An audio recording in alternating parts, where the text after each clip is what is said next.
ഓമക്ഷരമിതം സർവം തസ്യൂപം വ്യാഖ്യാനം ഭൂതം ഭവദ്ഭവിഷ്യതി സർവം ഓംകാരൈവ യച്ഛാന്യത്രകാലാതീതം തദപ്യോംകാരൈവ.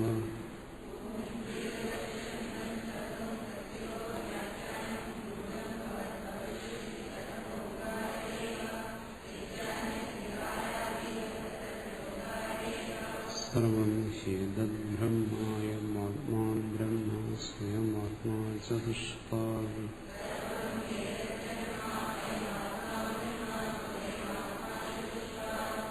ജാഗരിതസ്ഥാനോ ബഹിപ്രജ്ഞസത്താംഗ ഏകോനവിംശതിമുഖ സ്ഥൂലഭുഗ് വൈശ്വാനര പ്രഥമപാദഃ.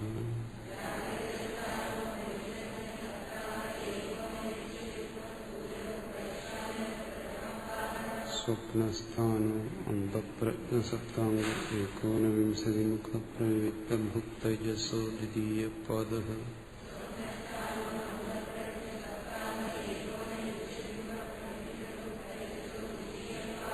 യത്ര സുപ്തോ ന കഞ്ചന കാമം കാമയതേ ന കഞ്ചന സ്വപ്നം പശ്യതി സുഷുപ്തം സുഷുപ്തസ്ഥാനം ഏകീഭൂതപ്രജ്ഞാനഘനൈവാനന്ദമയോപ്യാനന്ദഭുക് ചേതോമുഖപ്രാജ്ഞസ്തൃതീയപാദഃ.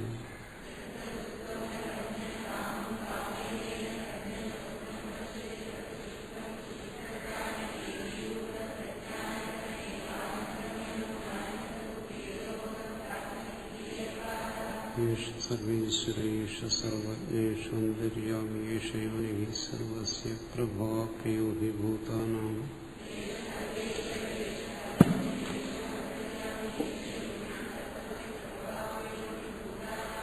നാന്തഃപ്രജ്ഞം ന ബഹിഃപ്രജ്ഞം നോ ഭേദപ്രജ്ഞം ന പ്രജ്ഞാനഘനം ന പ്രജ്ഞം നാപ്രജ്ഞം അദൃശ്യം അവ്യവഹാര്യം അഗ്രാഹ്യം അലക്ഷ്യം അചിന്യം അവിവദേശം ഏകാത്മപ്രത്യസാരം പ്രപഞ്ചോപശമം ശാന്തം ശിവം അദ്വൈതം ചതുർത്ഥം മന്യന്തേ സാത്മാ സവിജ്ഞേയഃ.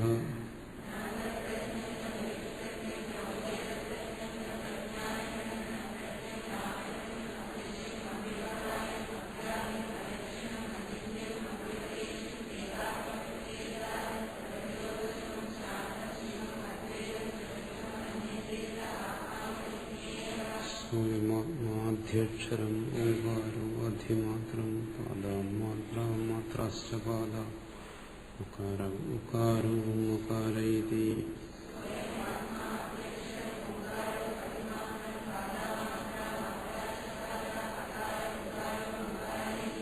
ജാഗരിതസ്ഥാനോ വൈശ്വാനരോ അകാര പ്രഥമാ മാത്ര ആപ്തേ ആദിമത്വാദ്വാ ആപ്നോതി ഹ വൈ സർവാൻ കാമാൻ ആദിശ്ച ഭവതി ഏവം വേദ.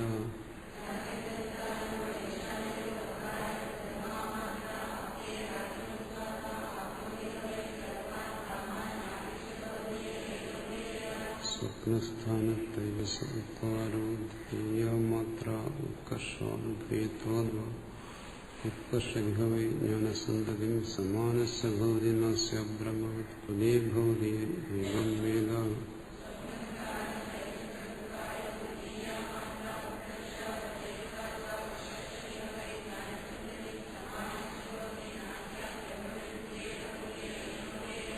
സുഷുപ്തസ്ഥാനപ്രാജ്ഞോമകാലതൃതീയാം മാത്രാമിതേതപീതേർവാമിതം സർവം പീതിശ്ച ഭവതി ഏവം വേദ.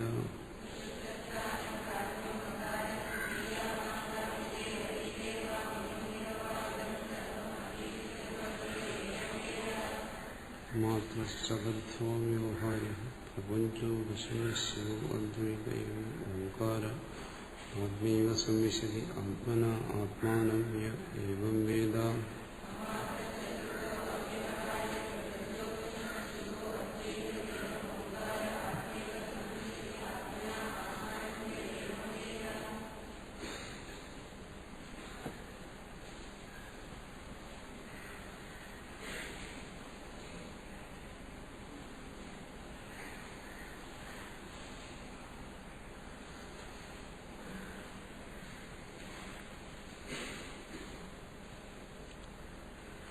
ശാന്തിപ്രകടനത്തിൽ 83ാമത് കാര്യം.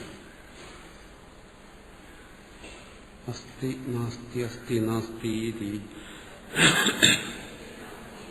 നാസ്തി നാസ്തീതി വാപുന ചലസ്ഥിര ഉഭയാഭാവേ അവർണോത്യവ ബാലിശഃ.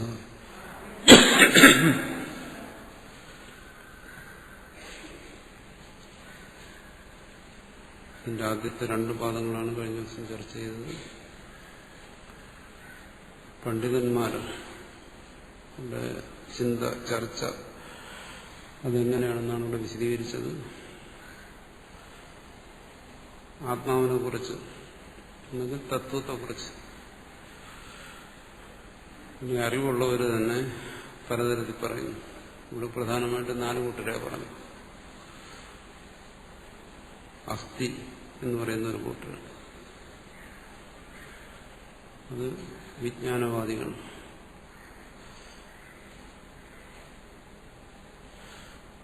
നാസ്തി, അസ്ഥി എന്ന് പറയുന്നത് ന്യായവൈശേഷികർ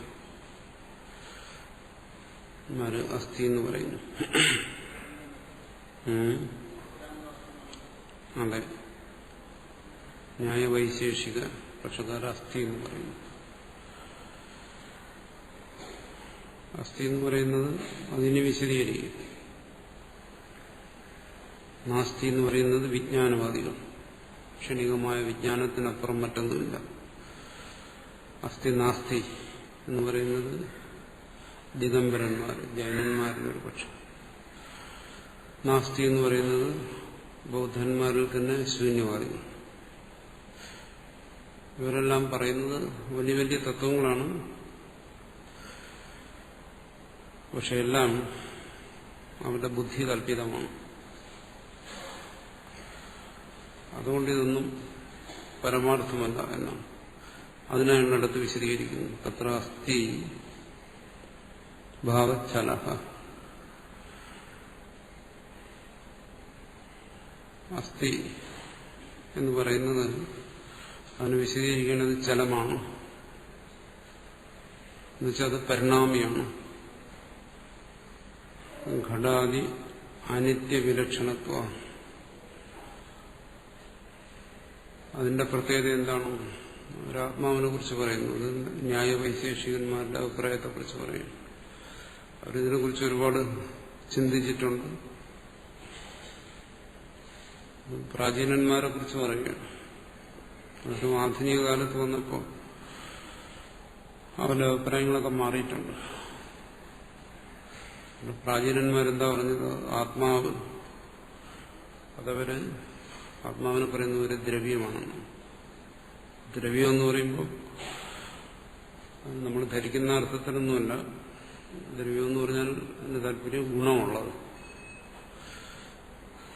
അങ്ങനെ ദ്രവ്യം ഗുണവത്വം ക്രിയാവത്വം ദ്രവ്യ സാമാന്യ ലക്ഷണം എന്നാണ് അവർ ദ്രവ്യത്തിന് ലക്ഷണം പറയുന്നത്.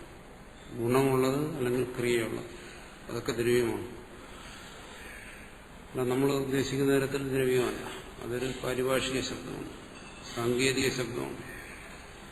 ആത്മാവ് ദ്രവ്യമാണ്. എന്തുകൊണ്ട്? അതിന് ഗുണമുള്ളതുകൊണ്ട്. ആത്മാവിൽ അനേക ഗുണങ്ങളുണ്ട്. എന്താണ്?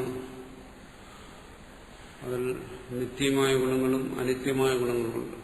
ആത്മാവ് നിത്യമാണ്, അതവരംഗീകരിക്കുന്നത്. നിത്യമായ ഗുണങ്ങളുമുണ്ട്. പക്ഷെ ആത്മാവിൽ അനിത്യമായ ഗുണങ്ങളുണ്ട്. എന്താണ്? സുഖം, ദുഃഖം, ഇതല്ല. ഈശ്വരനും ആത്മാവാണ്. ഈശ്വരന് ഗുണമുണ്ട്, ജ്ഞാനം, അത് നിത്യമാണ്. പക്ഷെ ജീവന്മാരും ആത്മാക്കളാണ്. അതിലിരിക്കുന്ന ജ്ഞാനം, സുഖം, ഇച്ഛ, പ്രയത്നം, ഇതെല്ലാം നശിക്കുന്നതാണ്. അതുകൊണ്ട് ആത്മാവിൽ നിത്യഗുണങ്ങളും അനിത്യഗുണങ്ങളും ഉണ്ട്. അനിത്യഗുണങ്ങളുള്ളതുകൊണ്ട് എന്താ സംഭവിക്കുന്നത്? പ്രതിക്ഷണം ഈ ഗുണങ്ങൾ മാറിക്കൊണ്ടിരിക്കുക. എന്നാൽ ഘടാദി അനിത്യവിലക്ഷണത്വം, ഘടാദികളെ പോലെ അല്ല, മറ്റ് വസ്തുക്കളെ പോലെയല്ല, മറ്റു പദാർത്ഥങ്ങളെ പോലെയല്ല. അതിനും ഗുണങ്ങളുണ്ട്, പക്ഷെ അത് ആ വസ്തുവും നശിച്ചു പോകുന്നു. ആത്മാവിൽ ഗുണങ്ങളുണ്ടെങ്കിലും ആത്മാവ് നശിക്കുന്നില്ല, ഗുണങ്ങൾ നശിക്കുന്നു. അതുകൊണ്ട് ആത്മാവിൽ നിരന്തരം ഗുണപരിണാമം സംഭവിക്കുന്നതുകൊണ്ട്, അല്ലെങ്കിൽ ഗുണത്തിന്റെ ഉത്പത്തി നാശങ്ങൾ സംഭവിക്കുന്നതുകൊണ്ട് അത് ചലമാണ്, എന്നുവെച്ചാൽ പരിണാമമുള്ളതാണ്. സ്വയം അത് പരിണമിക്കുന്നില്ലെങ്കിലും അത് പരിണാമമുള്ളതാണെന്ന് പറയുന്നു. അപ്പോൾ അത് ഇവിടെ അംഗീകരിക്കുന്നില്ല. ഇവിടെ അജാതത്തിൽ അതൊന്നും അംഗീകരിക്കുന്നില്ല. ആത്മാവ് നിത്യമെന്ന് പറയുന്നത് ശരി, പക്ഷെ അത് വാസ്തവത്തിൽ ഗുണങ്ങൾ സംഭവിച്ചുകൊണ്ടിരിക്കുന്നു, മാറ്റം സംഭവിച്ചുകൊണ്ടിരിക്കുന്നു എന്ന് പറയുന്നത് സ്വീകരിക്കുന്നില്ല. അതുകൊണ്ട് അതും തത്വചിന്തയല്ല, ആത്മാവിനെ സംബന്ധിച്ചുള്ള ശരിയായ അറിവല്ല അത്. ഇനി നാസ്തിഭാവ സ്ഥിര സദാ അവിശേഷത്വ. നാസ്തിഭാവം അത് പറയുന്നത് വിജ്ഞാനത്തെ കുറിച്ച് പറയും. ഇത് ബുദ്ധന്റെ അനുയായികളിൽ ഒരു വിഭാഗം വിജ്ഞാനവാദികളാണ്. അവർ പറയുന്നത് എന്താണ്? വിജ്ഞാനം ക്ഷണികമാണ്, എന്നുവെച്ചാൽ ഉണ്ടാകുന്നു, നശിക്കുന്നു. ആ വിജ്ഞാനധാര, അതാണ് ആത്മാവ്. ഒരു ദീപം പ്രകാശിക്കുന്ന പോലെ, ദീപം അല്ലെങ്കിൽ ജലം ഒഴുകുന്ന പോലെ, അതവിടെ ദീപകണികകളാണ്. ആ ദീപം എന്ന് പറയുന്ന ഏകമായൊരു വസ്തുവില്ല. എന്നാലും നമുക്ക് തോന്നുന്നു എന്താണ്? ഒരു ദീപം ഉണ്ടെന്ന് തോന്നുന്നു. പ്രതിക്ഷണം ഉണ്ടായി നശിച്ചുകൊണ്ടിരിക്കുന്ന ആ കണികകളാണ്. അതിനെ നമ്മൾ അത് ഒന്നാണെന്നും ഏകമാണെന്നും നമ്മളതിൽ ആരോപിക്കുകയാണ്. അത് ഭ്രാന്തി. അതുപോലെ ഈ വിജ്ഞാനധാരയാണ് ആത്മാവ് എന്ന് പറയുന്നത്. വിജ്ഞാനത്തിന്റെ പ്രത്യേകത എന്താണ്? അത് അനേക ക്ഷണങ്ങൾ നിൽക്കത്തില്ല, ഒരു ക്ഷണമേ ഉള്ളൂ. ഒരു ക്ഷണം നിൽക്കുന്നതുകൊണ്ട് തന്നെ അതിൽ പരിണാമങ്ങളൊന്നും സംഭവിക്കുന്നില്ല. രണ്ടും തമ്മിലുള്ള വ്യത്യാസം എന്താണ്? ന്യായവൈശേഷികന്മാർ പറയുന്ന ആത്മാവ് നിത്യമാണ്, അനേക ക്ഷണത്തിൽ നിൽക്കുന്നതാണ്. അതുകൊണ്ട് അതിൽ പരിണാമങ്ങൾ സംഭവിക്കുന്നു, അവിടെ ഗുണങ്ങൾ മാറി മാറി വരുന്നു. ഇത് ഒരു ക്ഷണമേ ഉള്ളുവെങ്കിൽ, നിലനിൽപ്പുള്ളുവെങ്കിൽ അതിലെങ്ങനെ പരിണാമം സംഭവിക്കത്തില്ല. അതുകൊണ്ട് സ്ഥിരമാണ്. അതാണ് നാസ്തി ഭാവ സ്ഥിര. അതിനതിരിക്തമായും മറ്റൊന്നുമില്ല. അതാണ് നാസ്തി എന്ന് പറയുന്നതുകൊണ്ട് ഉദ്ദേശിക്കുന്നത്. അതില്ല എന്നുള്ള അർത്ഥത്തിലല്ല. അത് ശൂന്യവാദി പറയുന്നു. നാസ്തി ഭാവസ്ഥിര സദാ അവിശേഷത്വ. അത് ഏകരൂപത്തിൽ തന്നെ സ്ഥിതി ചെയ്യുന്നു. കാരണം അതിലെന്തെങ്കിലും മാറ്റം വരണമെങ്കിൽ അത് രണ്ടാമതൊരു ക്ഷണം കൂടെ നിൽക്കുന്നില്ല. അതുകൊണ്ട് ഉഭയ ചല സ്ഥിര വിഷയത്വ സദസദ്ഭാവോ അഭാവോ അത്യന്ത സദസദ്ഭാവം. അത്രയും പേരാണ്. ഉഭയ ചല സ്ഥിര വിഷയത്വ സദസദ്ഭാവ. സദസദ്ഭാവം അസ്ഥി നാസ്തിഭാവം. അത് ദിഗംബരന്മാർ പറയുന്നതാണ്. ആത്മാ അവർ പറയുന്നു എന്താണ്? അത് ചലമാണെന്ന് അവർ പറയുന്നു. സംസാരാവസ്ഥയിൽ അത് പരിണാമം സംഭവിക്കുന്നു, അതുകൊണ്ട് അതിന് ചലം എന്ന് പറയുന്നു. മോക്ഷാവസ്ഥയിൽ അത് സ്ഥിരമായിരിക്കുന്നു, പരിണാമമൊന്നും സംഭവിക്കുന്നില്ല. അതുകൊണ്ടാണ് അതിന് അസ്ഥി നാസ്തി എന്ന് പറയുന്നത്. അത് മൃതശരീരത്തിൽ അതില്ല, ജീവശരീരത്തിലുണ്ട്, അങ്ങനെയും പറയുന്നു. അല്ലെങ്കിൽ ആത്മാവ് ജീവിച്ചിരിക്കുമ്പോൾ അത് ചരമാണ്, പരിണാമം സംഭവിക്കുന്നു. അത് ആ പരിണാമം കൊണ്ടാണ് ബാല്യം, യൗവനം, വാർദ്ധക്യം എല്ലാം സംഭവിക്കുന്നത്, പുനർജന്മം സംഭവിക്കുന്നത്. പക്ഷെ മോക്ഷത്തിൽ സ്ഥിരമായിത്തീരുന്നു. ഇങ്ങനെയുള്ള ബൗദ്ധിക കൽപ്പനകൾ ഉഭയ ചലസ്ഥിര വിഷയത്വ സദസദ്ഭാവവും, അത് മൂന്നാമത്തെ പക്ഷം. ഒരു വിരാമം വേണ്ടാണ് ഈ പുസ്തകത്തില്ല. അടുത്ത നാലാമത്തെ പക്ഷം പറയുന്നു അഭാവോ അത്യന്താഭാവ. അത് നാലാമത്തെ പക്ഷം. എന്താണ് ശൂന്യവാദം? അത് കഴിഞ്ഞ ദിവസം നമ്മൾ ചർച്ച ചെയ്തതാണ്. നിരധിഷ്ഠാനമായും നിസ്സാക്ഷികമായും ഉള്ള ഒന്ന്, അതെന്താണ് എങ്ങനെയാണ് ഒന്നും പറയാൻ വയ്യ. അത്യന്താഭാവം എന്ന് പറയുന്നതാണ്. അതിനൊരു സാക്ഷിയില്ല, അതിനൊരു ആധാരമില്ല. ആ ശൂന്യമാണ് സർവാധാരമായിരിക്കുന്നു. അപ്പോൾ ഇവിടെ അനുഭവപ്പെടുന്നതോ ആധാരം, സാക്ഷി, അതെല്ലാം ഭ്രാന്തി, ശൂന്യതയിലുള്ള ഭ്രാന്തിയാണ്. അതാണ് അത്യന്താഭാവം ശൂന്യവാദികളുടെ. പ്രകാര ചതുഷ്ടേസ്യാപി തൈഹി ഏതൈഹി ചല സ്ഥിര ഉഭയ അഭാവൈഹി. പ്രകാര ചതുഷ്ടയം 4 തരത്തിലുള്ളത്.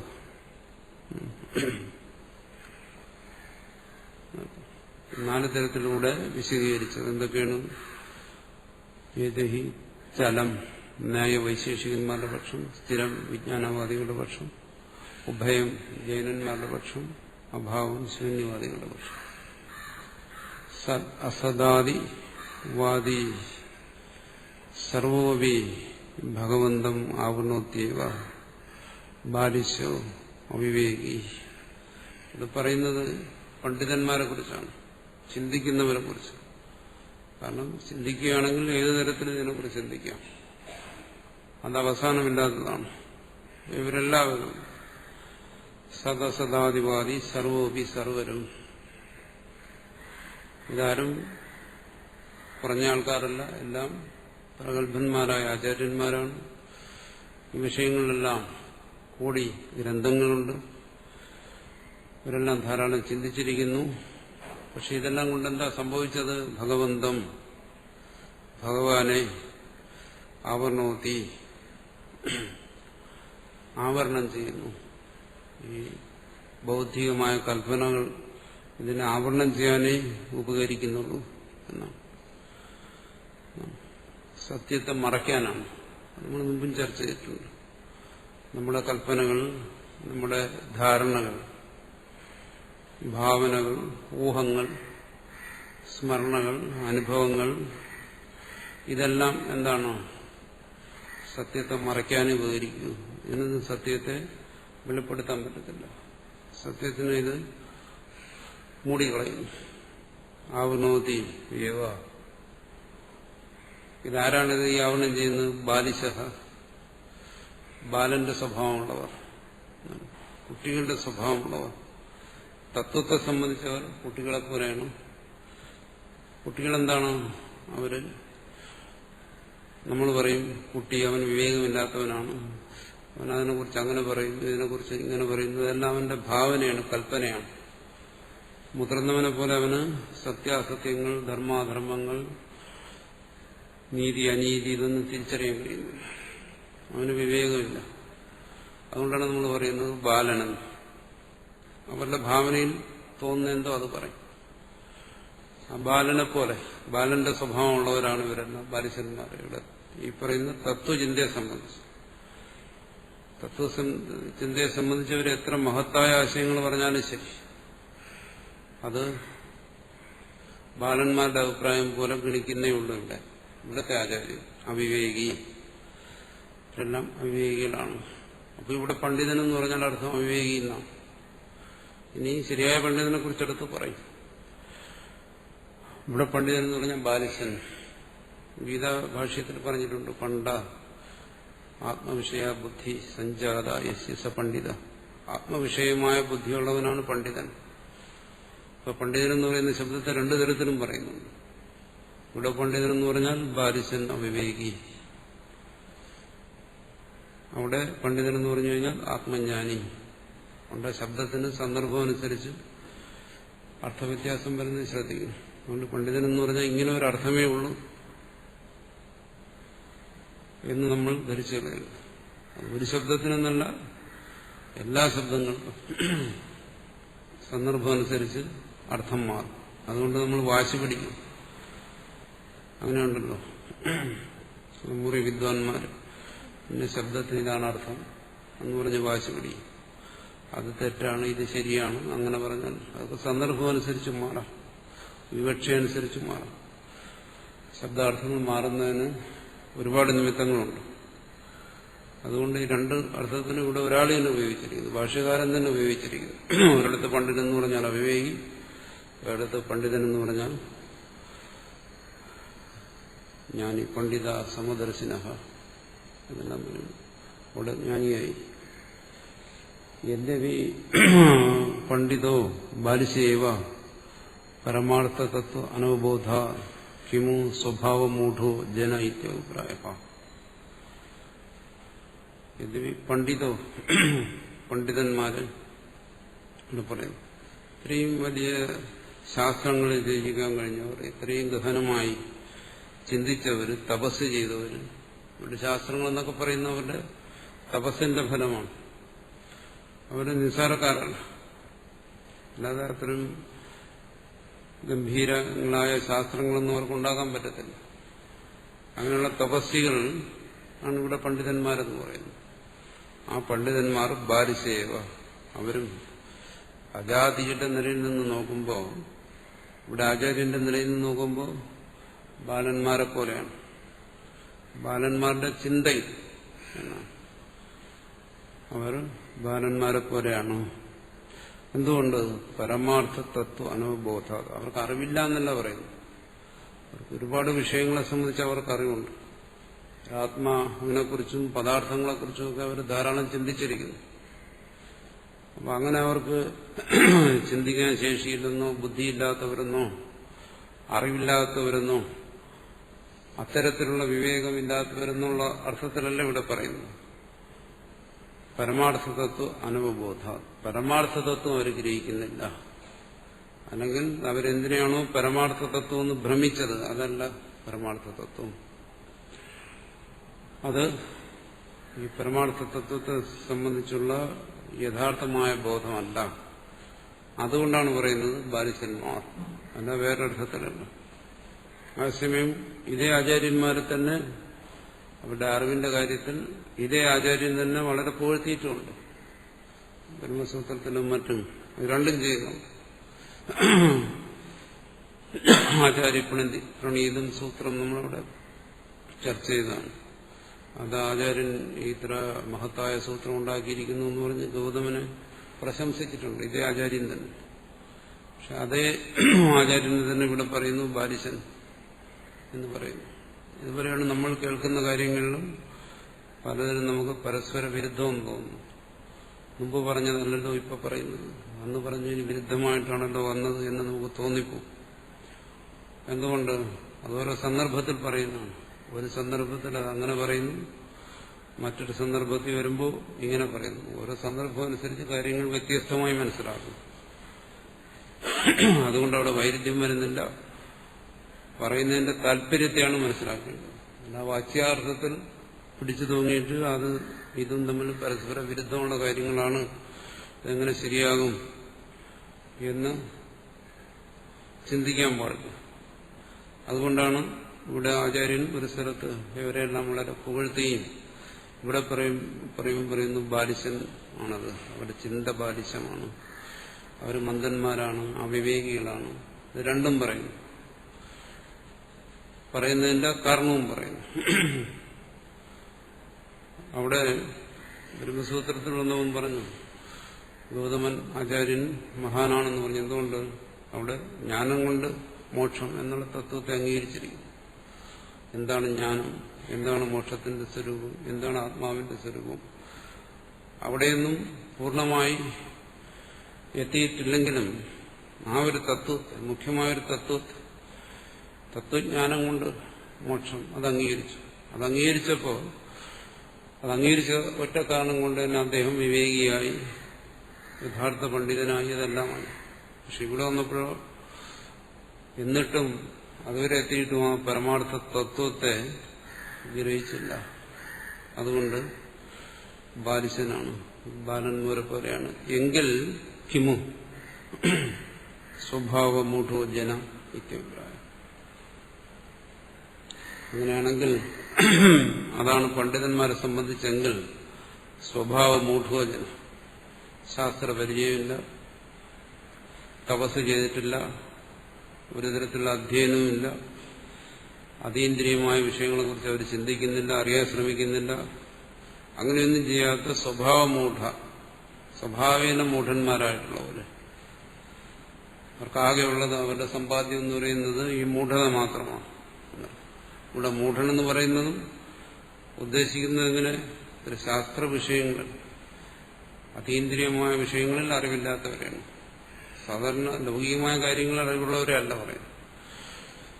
അത് അറിവുണ്ടായാലും ഇല്ലെങ്കിലും ശരി, ചിലപ്പോൾ ലൗകികമായ വിഷയങ്ങളിൽ അറിവുണ്ടാകാം, ഇല്ലാതിരിക്കാം. പക്ഷേ ഇവിടെ പറയുന്ന അതീന്ദ്രിയ വിഷയങ്ങൾ, ആത്മാവ്, ധർമ്മം തുടങ്ങിയ കാര്യങ്ങളിൽ അറിവില്ലാത്തവര് ലൗകികമായ വിഷയങ്ങളിൽ, ഭൗതികമായ വിഷയങ്ങളിൽ എന്തൊക്കെ അറിവ് നേടിയാലും ശരി, അവർ ഡോക്ടറായാലും എഞ്ചിനീയറായാലും മറ്റെന്തൊക്കെ ആയാലും അവര് മൂഢന്മാര് തന്നെയാണ്, സ്വഭാവേന മൂഢന്മാരാണ് എന്നർത്ഥം. ആ മൂഢത, വിവേകം എവിടെയാണ് ഉണ്ടാകേണ്ടത്? ആത്മാനാത്മ വിഷയത്തിലാണ്. സാധാരണ മനുഷ്യരെല്ലാം നമ്മൾ അറിവുണ്ടെന്ന് ധരിക്കുന്നവര്, അല്ലെങ്കിൽ ലൗകികമായ ഭൗതികമായ അറിവ് വേണ്ടത്രയുള്ളവർ, നാനാ വിഷയങ്ങളിൽ അറിവുള്ളവരെല്ലാം എല്ലാവരും സ്വഭാവ മൂഢന്മാരാണ്, മൂഢതയിലാണ്. അവർ ആത്മാവിനെ കുറിച്ച് ചിന്തിക്കുന്നില്ല, അതിനുവേണ്ടി അവർ തപസ് ചെയ്യുന്നില്ല. അങ്ങനെയുള്ളവരും ഇവിടെ അവിവേകികളായിപ്പോയി. അപ്പോൾ ആ രീതിയിൽ ശ്രദ്ധ തിരിഞ്ഞിട്ടില്ലാത്തവര് അവരെന്താണ്? സ്വഭാവ മൂഢന്മാരാണ് എന്നർത്ഥം.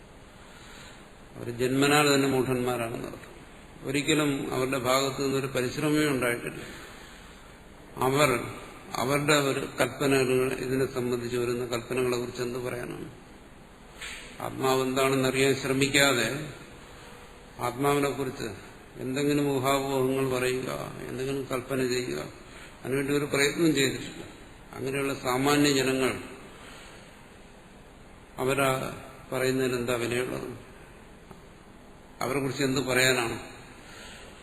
പണ്ഡിതന്മാർ കൂടി ഈ തത്വത്തിൽ കുഴങ്ങിയിരിക്കുമ്പോൾ എന്തു പറയാനാണ്? ഈ സാമാന്യ ജനങ്ങളുടെ കാര്യം എന്തു പറയാനാണ്? അവർക്കിതിന്റെ പ്രകാശം ലേശവും ലഭിക്കുന്നില്ല എന്നാണ് പറയുന്നതിന്റെ താല്പര്യം.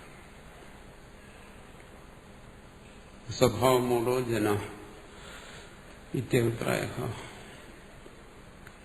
അസ്തി നാസ്തി അസ്തി നാസ്തീതി നാസ്തി നാസ്തീതി വാ പുനഃ ചലസ്ഥിരോ ഭയ അഭാവേ ആവർണോത്യൈവ ബാലിശഃ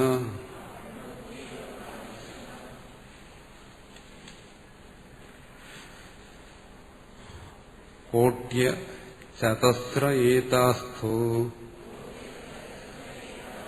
ഗ്രഹൈര്യാസാം സദാവൃത ഭഗവാൻ അഭിരസ്പൃഷ്ടോ യേന ദൃഷ്ടസ സർവദൃക് കീദൃക് പുനഃ പരമാർത്ഥതത്വം യദവബോധാത് അബാലിശ പണ്ഡിതോ ഭവതി.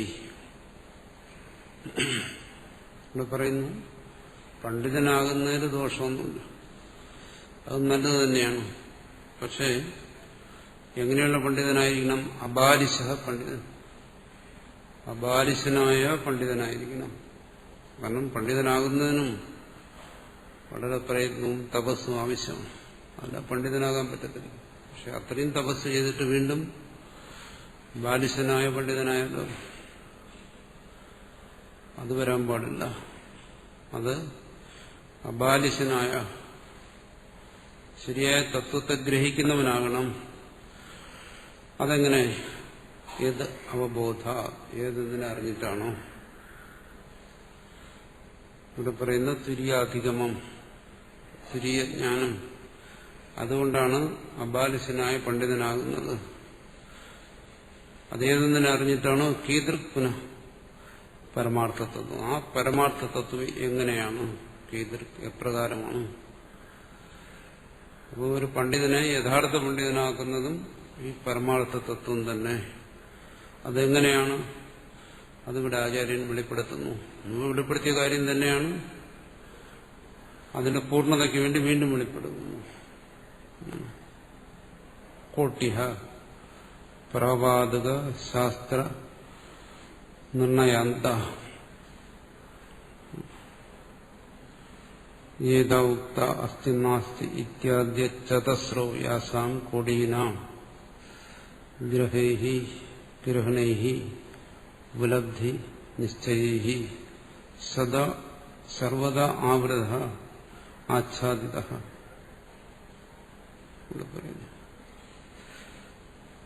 പ്രവാദുക ശാസ്ത്ര നിർണയാന്താഹ. പ്രവാദുകന്മാർ.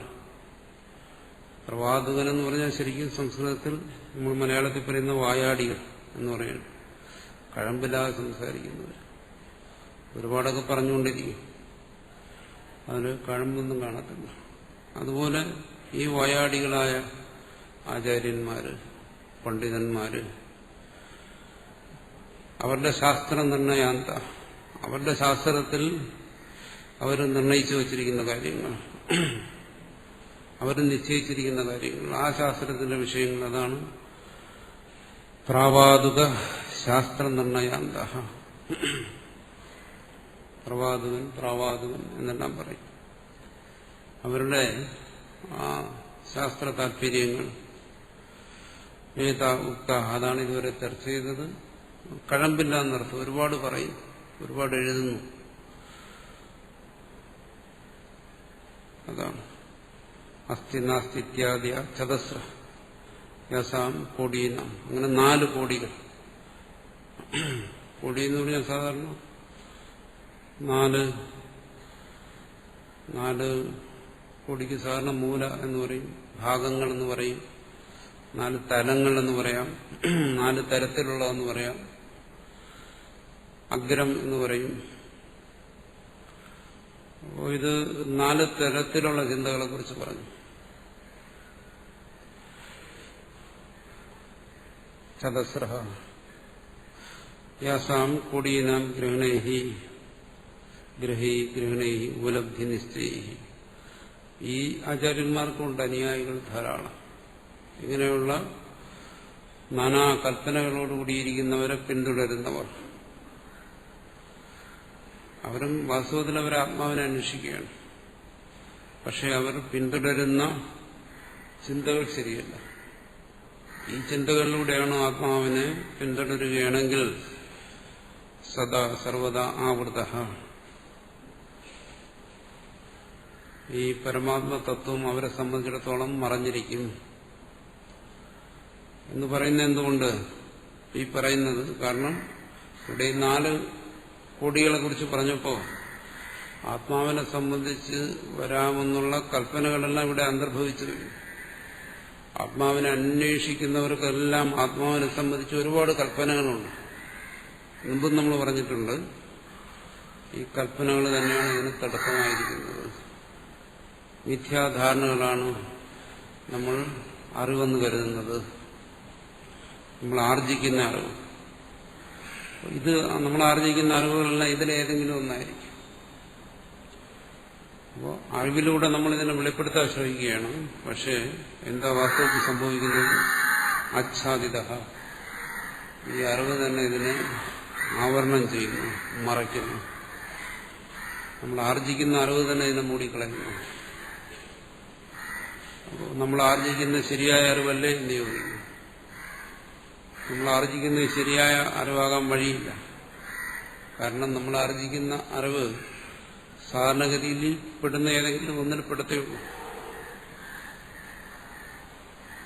കാരണം എന്തുകൊണ്ട് അങ്ങനെ പറയുന്നു? കാരണം ഈ അറിവുകളെല്ലാം വളരെ തീവ്രമായ കഠിനമായ തപസ്സിന്റെ ഫലമാണ്.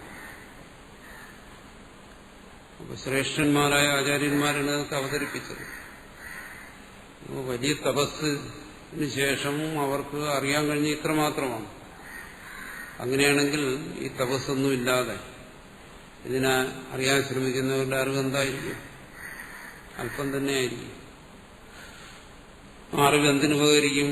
ആച്ഛാദിത, അത് ഈ തത്വത്തെ മറയ്ക്കാനേ അത് ഉപകരിക്കത്തുള്ളൂ. ഇതറിവിന്റെ ഒരു പൊതുവായൊരു സ്വഭാവമാണ്. നമ്മൾ പിന്നെ എന്താ സംഭവിക്കുന്നത്? കേവലമായ അഭിമാനം മാത്രം. ആത്മതത്വം, അതിനെക്കുറിച്ച് ഞാൻ ശരിയായി അറിയുന്നു, ആത്മതത്വം എനിക്ക് വെളിപ്പെട്ടിരിക്കുന്നു, ഇങ്ങനെയൊക്കെയുള്ള കേവല അഭിമാനത്തിലാണ് ഈ സാധകന്മാരെല്ലാവരും നിൽക്കുന്നത്. പരമാർത്ഥത്തിലല്ല. അതുകൊണ്ടാണ് പറയുന്നത് സദാ സർവദ ആവ്രത. നിങ്ങളിതിനെ മനസ്സിലാക്കി ധരിച്ചു എന്നെല്ലാം കരുതുമ്പോഴും ഒരു തപസ്സുമില്ലാതെ കേവലം മസ്തിഷ്കജ്ഞാനം കൊണ്ട് ഇതിനെ ഗ്രഹിച്ചു എന്ന് കരുതുമ്പോഴും ആ ധാരണ കൊണ്ട് തന്നെ എന്ത് ചെയ്യുന്നു? ആവൃതമായിരിക്കുന്നു. അതാ പറഞ്ഞത് പണ്ഡിതന്മാരുടെ സ്ഥിതി അതാണെങ്കിൽ സാധാരണക്കാരന്റെ കാര്യം എന്താണ്? തേഷാമേവ പ്രാവാദുകാനാം യേസ ഭഗവാൻ ആഭിഹി അസ്തി നാസ്തിത്യാദി കോടിഭി ചതസ്രഭി അസ്പൃഷ്ടോ അസ്ത്യാദി വികല്പന വർജിതേത്. ആരാ ഈ കൽപ്പനകളൊക്കെ നടത്തുന്നത്? കൽപ്പനകൾക്കൊക്കെ ആധാരമായിരിക്കുന്ന എന്താണ്? അതാണ് ഇവൻ അന്വേഷിക്കുന്ന ആത്മാവ്. ഈ കൽപ്പനകൾ നടത്തുന്നവനെ തന്നെയാണ് അന്വേഷിക്കുന്നത്. ഈ കൽപ്പനകൾ നടത്തുന്നവനെന്ന് പറയുമ്പോൾ കൽപ്പനകൾക്ക് ആധാരമായിരിക്കുന്നവൻ. ഈ കൽപ്പനകളാണ് പരമാർത്ഥവും ധരിക്കുന്നത്. ആത്മാവിനെ ഞാൻ അറിയുന്നു എന്ന് പറയുമ്പോൾ എന്താ അവൻ പരമാർത്ഥം ധരിക്കുന്നത്? ആത്മാവിനെ കുറിച്ചുള്ള എന്റെ ധാരണ ശരിയെന്നാണ്. ആത്മാവിനെ കുറിച്ചുള്ള എന്റെ ധാരണ പരമാർത്ഥമെന്നാണ്. ഒരിക്കലും ആത്മാവിനെ കുറിച്ചുള്ള ഒരു ധാരണകളും പരമാർത്ഥമാകത്തില്ല. മറിച്ച് ആ ധാരണകളാൽ അസ്പൃഷ്ടമായിരിക്കുന്നു. ഒരു ധാരണകളും സ്പർശിക്കാതിരിക്കുന്നതാണ് ആത്മാവ് എന്നാണ് നമ്മൾ പറയുന്നത്. യസ്യ അമതം തസ്യ മതം എന്ന് ശ്രുതി വേറെടുത്ത് പറയും. ഏത് ധാരണകളാണോ ഇത് വെളിപ്പെട്ടു എന്ന് തോന്നിപ്പിക്കുന്നത് ആ ധാരണകളൊന്നും ഇതിനെ വെളിപ്പെടുത്തുന്നില്ല എന്നാണ്. അസ്പൃഷ്ട എന്ന് പറയും. മറിച്ച് ഈ ധാരണകൾക്കെല്ലാം ആധാരമായി നിൽക്കുന്നതാണ്. അവനെ സംബന്ധിച്ചിടത്തോളം താൻ ഏതെങ്കിലും ഒരു അറിവിലൂടെ ഇതിനെ അറിഞ്ഞു എന്നുള്ള ഭാവമില്ല. മറിച്ച് തന്റെ ഒരറിവുകളും സ്പർശിക്കാത്ത ഒന്നാണ് എന്നുള്ളതാണ് അവന്റെ യഥാർത്ഥമായ അറിവ്. അതാണ് യസ ഭഗവാൻ. ആ ഭഗവാൻ എന്ന് പറയുന്നത് ഈ സ്വസ്വരൂപത്തെ തന്നെ, തന്റെ സ്വരൂപമായിരിക്കുന്ന ആത്മതത്വത്തെ തന്നെ, അങ്ങനെ സർവാധാരമായിരിക്കുന്ന ആത്മതത്വത്തെ തന്നെ. അത് ആഭി അസ്ഥി നാസ്തി ഇത്യാദി കോടിഭി. ആത്മാവിനെ കുറിച്ച് എന്തോ ചിന്തിക്കുക, അല്ലെങ്കിൽ ആത്മാവിനെ കുറിച്ച് എന്തൊക്കെ പഠിക്കുക. എല്ലാ അറിവുകളും ഈ പറയുന്ന 4 കോടികൾ എവിടെയെങ്കിലും ഉൾപ്പെട്ടിരിക്കും. അതിനപ്പുറം ചിന്തിക്കാൻ വയ്യ. അതാണ് അസ്ഥി നാസ്തി ഇത്യാദി കോടിഭി. എന്താണ് പരമാർത്ഥം? അങ്ങേയറ്റം നമുക്ക് പറയാവുന്നുള്ളത് എന്താണ്? ഒന്നുകിൽ പറയാം ഇതുണ്ട്, അല്ലെങ്കിൽ പറയാം ഇതൊന്നും ഇല്ലാത്തതാണ്. രണ്ടായാലും അസംബന്ധമാണ്. ഞാനിതിനെ അറിയുന്നു എന്ന് പറഞ്ഞാലും അസംബന്ധം, അറിയുന്നില്ലെന്ന് പറഞ്ഞാലും അസംബന്ധം. അതുകൊണ്ട് പറയുന്നു കോടിഭി ചതസ്രഭി 4 കോടികൾ. അസ്പൃഷ്ടോ സർവഭാവനകളിലും അതീതമായിരിക്കുന്നവൻ, സർവഭാവനകൾക്കും ആധാരമായിരിക്കുന്നതുകൊണ്ട് തന്നെ അത് അതീതമായിരിക്കുന്നു. അതുകൊണ്ട് എന്താണ്? അസ്ഥ്യാദി വികല്പന വർജിത. അസ്ഥി തുടങ്ങിയ കൽപ്പനകൾ കൽപ്പനാരഹിതമായിരിക്കുന്നു, സർവകൽപ്പനാരഹിതനായിരിക്കുന്നവനെന്നർത്ഥം.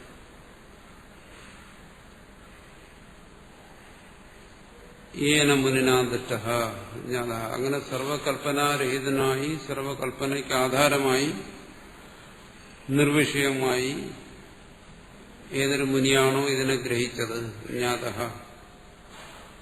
അങ്ങനെ ഒരു ആത്മാവിനെ എങ്ങനെ ഗ്രഹിക്കാൻ കഴിയും? വേദാന്തേഭ്യോ, വേദാന്തത്തിലൂടെ, വേദാന്തേഷു, ഔപനിഷദ, ഉപനിഷദേകഗമ്യ. മറ്റൊരു കഴിഞ്ഞ ദിവസം നമ്മൾ പറഞ്ഞാണ്, ഉപനിഷത്തിലൂടെ അല്ലാതെ, അതുകൊണ്ടാണ് ഔപനിഷദ പുരുഷ. ഇതിന് ഗ്രഹിക്കാൻ മറ്റൊരു ഉപദേശവുമില്ല ഉപനിഷത്ത് അല്ലാതെ. പരമാർത്ഥത്തെ അവിടെ മാത്രമേ വെളിപ്പെടുത്തുന്നുള്ളൂ. അപ്പോൾ അത് ഉപനിഷത്താണല്ലോ ഞാൻ പഠിക്കുന്നത് എന്ന് പറഞ്ഞിട്ട് കാര്യമില്ല. കാരണം ഈ മുമ്പ് പറഞ്ഞ ആചാര്യന്മാരെല്ലാം ഉപനിഷത്ത് പഠിച്ചവരാണ്.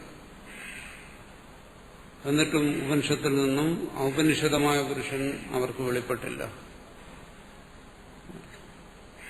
പിന്നെ എന്താ പറയുന്നതിന്റെ താല്പര്യം? ഉപനിഷത്തിലൂടെയാണ് ഇത് വെളിപ്പെടേണ്ടത്, ഉപനിഷത്ത് മാത്രമാണ് വെളിപ്പെടുത്തുന്നത്. പക്ഷെ ഉപനിഷത്ത് പഠിക്കുന്നവർക്കോ പഠിച്ചവർക്കോ ഒന്നും വെളിപ്പെട്ടില്ലെന്നും പറയും. എന്താ അതിന്റെ താല്പര്യം? എന്ന് പറയുന്നത് സർവവികൽപ്പനാവർജിതനായി ഉപനിഷത്തിൽ നിന്നറിയും. സർവധാരണകളെയും നിരാകരിക്കുന്നിടത്താണ് ഇത് സ്വയം പ്രകാശിക്കുന്നത് എന്നറിയും. അതാണ് അതിനെക്കുറിച്ചുള്ള സമ്യക്തമായിട്ടുള്ള അറിവ്, യഥാർത്ഥത്തിലുള്ള അറിവ്. അല്ലാതെ ഏതെങ്കിലും അറിവിലൂടെ വെളിപ്പെടുന്ന ഒന്നല്ല. ഈ അറിവുകൾ തന്നെയാണ് ഈ മറ. ഈ മറയെ നീക്കുമ്പോൾ ശേഷിക്കുന്നു. അങ്ങനെ തന്നെ അറിയും. ഈ മറകളെയൊക്കെ നീക്കുമ്പോൾ ഇതിനറിയാൻ പറ്റുമോ? ഈ മറകളെല്ലാം നീക്കുമ്പോൾ പിന്നെ അറിയേണ്ട ആവശ്യമില്ല, അത് സ്വയം പ്രകാശിക്കും. ഒരാപേക്ഷ കൂടാതെ, ബുദ്ധിയുടെ സഹായം കൂടാതെ, ഈ ആർജിച്ച അറിവുകളുടെ ഒന്നും സഹായം കൂടാതെ അത് സ്വയം പ്രകാശിക്കും. അതിനാണ് അനുഭൂതി എന്ന് പറയുന്നത്, അപരോക്ഷ ജ്ഞാനം എന്ന് പറയുന്നത്. ആ തരത്തിൽ അതിനെ വെളിപ്പെടുത്തുന്നത് ഉപനിഷത്ത് മാത്രം. ഔപനിഷദ പുരുഷ, സർവകൽപ്പനകളെയും സർവധാരണകളെയും നിരാകരിച്ചുകൊണ്ട്, നിഷേധിച്ചുകൊണ്ട് സ്വയം പ്രകാശിക്കുന്നത്. ജ്ഞേയം അജ്ഞേയം നിലകൾക്ക് അപ്പുറമായിരിക്കുന്നത്, മതം അമതം എന്ന് ശ്രുതി പറഞ്ഞു, അതിനപ്പുറമായിരിക്കുന്നത്. അങ്ങനെ വരുമ്പോൾ എന്താണത്? അന്ധതയാണോ, ശൂന്യതയാണോ, അജ്ഞേയമാണോ? അല്ല. അതുകൊണ്ട് പറയുന്നത് എന്താണ്? സ്വയം പ്രകാശിക്കുന്നത് എന്ന് ശ്രുതി വെളിപ്പെടുത്തിയിട്ടുണ്ട്. സാക്ഷാത് അപരോക്ഷ ബ്രഹ്മ എന്നുള്ള ശ്രുതി പറയുന്നുണ്ട്. സാക്ഷാത് അപരോക്ഷമായിരിക്കുന്നു, ബുദ്ധി കൊണ്ട് വെളിപ്പെടുത്തുന്നതല്ല, പ്രയത്നം കൊണ്ട് അറിയാൻ പറ്റിയതല്ല, ശാസ്ത്രജ്ഞാനം കൊണ്ട് വെളിപ്പെടുന്നതല്ല. പിന്നെ എന്താ ഇതിന്റെയൊക്കെ ആവശ്യം? ഉപനിഷത്തിന്റെ ആവശ്യം എന്താണ്? ഇത് ഉപനിഷത്തിൽ വെളിപ്പെടുത്തുന്നില്ലെങ്കിൽ ശാസ്ത്രത്തിന്റെ ആവശ്യമുണ്ട്, അധ്യയനത്തിന്റെ ആവശ്യമുണ്ട്, തപസ്സിന്റെ ആവശ്യം, മറ്റു സാധനങ്ങളുടെയൊക്കെ ആവശ്യം എന്താണോ? അതെല്ലാം ഈ മറയെ നീക്കുന്നതിന് വേണ്ടി മാത്രം, ഈ വികല്പങ്ങളെ നിരാകരിക്കുന്നതിന് വേണ്ടി മാത്രം. ഇതൊന്നും തന്നെ ആത്മാവിനെ വെളിപ്പെടുത്തുന്നതിന് വേണ്ടിയല്ല. അതാണ് പറഞ്ഞു വരുന്നത്. ഇത് പറഞ്ഞു പറഞ്ഞ അവസാനം ശുവായി പോകുമെന്ന് ചിലർക്ക് സംശയം. എവിടെ ഇതുകൊണ്ട് എത്തിക്കുന്നത് പറയുന്നു. ഇതിനെല്ലാം ബാധിച്ചിട്ട് ശേഷമായി സ്ഥിതി ചെയ്യുന്നു. അങ്ങനെ ബാധിച്ച് ശേഷമായി സ്ഥിതി ചെയ്യുന്നതിന് ഞാൻ അറിയണ്ടേ? വേണ്ട. അത് സ്വയം അറിവ് തന്നെയാണ്, അത് സ്വയം പ്രകാശിക്കുന്നതാണ്. അതിനെ പിന്നെ അറിയേണ്ട ആവശ്യമില്ല. എന്തുകൊണ്ട്? അത് പറയുന്നു സർവദൃക്, സർവദൃക്കായിരിക്കുന്നു. സർവദൃക്കായിരിക്കുന്നതിന് പിന്നെ ആരാ അറിയുന്നത്? നിന്റെ അല്പമായ ബുദ്ധി കൊണ്ട് അതിനെങ്ങനെ ഗ്രഹിക്കാൻ പറ്റും? സർവജ്ഞ, അവൻ സർവജ്ഞനായിരിക്കുന്നു. അവനാണ് സർവജ്ഞൻ. അല്ലാതെ ഈ സംസാരത്തിന്റെ നൂലാമാലകളെ അറിയുന്നവല്ല സർവജ്ഞൻ. അത് നമുക്കറിയാൻ പറ്റും. അതിന് ഇവിടെ സർവജ്ഞൻ എന്ന് പറയുന്നില്ല. അവന് സർവജ്ഞനെന്ന് പറയുന്ന സ്ഥലങ്ങളുണ്ട്. സംസാരത്തിന്റെ എല്ലാ നൂലാമാലകളും അറിയും. ആകാശത്തെക്കുറിച്ചറിയുക, ഭൂമിയെക്കുറിച്ചറിയുക, 14 ലോകങ്ങളെക്കുറിച്ചറിയുക, സൂര്യചന്ദ്രന്മാരെ കുറിച്ചൊക്കെ അറിയുക, ഭൂതഭാവികളെ അറിയുക, അതുമൊക്കെ സർവജ്ഞത തന്നെയാണ്. പക്ഷെ ഇവിടെ അതെല്ലാം നിരുപയോഗമാണ്. അതെല്ലാം ബാലിശമായ അറിവാണ്. മറിച്ച് ഇവിടെ എന്താണ്? സർവദൃക്കാണ് ഇവിടെ സർവജ്ഞൻ. സർവദൃക്കെന്ന് പറഞ്ഞാൽ എന്താണ്? സ്വയം പ്രകാശിച്ചുകൊണ്ട് സർവത്തെയും പ്രകാശിപ്പിക്കുന്നത്.